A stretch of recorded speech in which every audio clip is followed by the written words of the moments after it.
Belaunaldiak elkartu nahian, CAD Renacimiento eguneko zentroa joan gara. Bertan, helduekin eskulanak egin ditugu, elkar ezagutzen ginen bitartean. Elkarrekin hitz egiteko eta ezagutzeko aukera izan dugu. Gure proposamenari esker, Ekialde Institutoa eta CAD Renacimiento elkarrekin proiektu bat hastea da. Gure ustez oso aberasgarria da elkarrekin harremana izatea.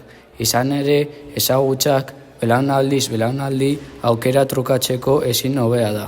Gainera, gazteen errespetua eta empatia sustatzen du, eta helduen bakardeari aurre egiten dio. Eta noski, elkarrekin ondo pasatzeko aukera paregabea da. Baina pausoz pauso, gure elkarrekintzaren lehenengo proiektua CAD Renacimiento eguneko zentroaren aurreko paretei bigarren bizitza bat ematea da. Paretak berriz ere margotzea eta helduek eta gazteok guztie batera hau margotzea.